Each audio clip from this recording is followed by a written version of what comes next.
CM Gehlot बोले, बागी माफी मांग ले तो मुझे आला कमान का फैसला मंजूर। राजस्थान में चल रहे सियासी संघर्ष के बीच बुधवार को कांग्रेस प्रदेश कमेटी के अध्यक्ष गोविंद सिंह डोटासरा ने कार्यभार संभाला।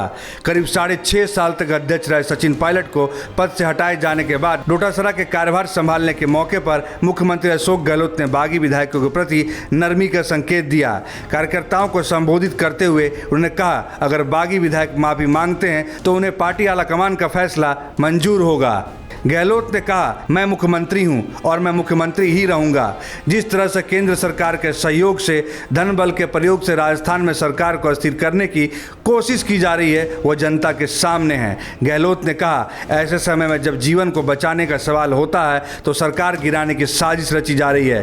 केंद्र सरकार को ऐसे समय में भी कैसे फुर्सत मिल सकती है कि कर्नाटक के बाद मध्य प्रदेश और राजस्थान में षड्यंत्र रचा जा रहा है। हमारे सभी योद्धा विधायक पिछले 15 दिनों से एक हैं, चाहे 21 दिन हो या 31 दिन हो, साथ रहेंगे और जीत हमारी होगी।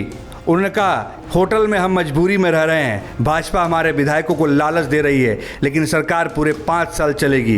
राज्यपाल द्वारा विधानसभा सत्र को लेकर मंत्रिमंडल का प्रस्ताव लौटाए जाने पर कहा कि कैबिनेट के प्रस्ताव की फाइल जब राजभवन जाती है तब राज्यपाल का काम केवल उसको अप्रूव करना होता है। 70 साल के इतिहास में पहली बार किसी राज्यपाल का व्यवहार इस तरह से हुआ है। राज्यपाल अच्छे व्यक्ति हैं, मृदुभाषी हैं, लेकिन अब वह किसके इशारे पर काम कर रहे हैं ये आप भी समझते हैं और हम भी समझते हैं, जनता भी समझती है। पर कांग्रेस के राष्ट्रीय महासचिव अविनाश पांडे ने आरोप लगाया कि भाजपा कांग्रेस शासित राज्य सरकारों को अस्थिर करने का काम कर रही है। केंद्रीय एजेंसियों को विपक्षी नेताओं के खिलाफ उपयोग किया जा रहा है। गोविंद सिंह डोटासरा ने कहा, कांग्रेस प्रदेश कमेटी के अध्यक्ष के रूप में कार्यकर्ताओं की सत्ता में हिस्सेदारी और सरकार को मजबूत करने का काम करूंगा। इसी बीच आपको बता दें कि राजस्थान के मुख्यमंत्री अशोक गहलोत के द्वारा 2 बार विधानसभा सत्र बुलाने का प्रस्ताव दिया गया था, लेकिन राज्यपाल ने उसे स्वीकार नहीं किया था। राज्यपाल की ओर से कोरोना संकट की स्थिति, विश्वास मत की और अन्य कुछ प्रश्न पूछे गए थे। बुधवार को राज्यपाल ने एक बार फिर सत्र बुलाने के लिए नया प्रस्ताव भेजा, जिसे राज्यपाल ने स्वीकार कर लिया।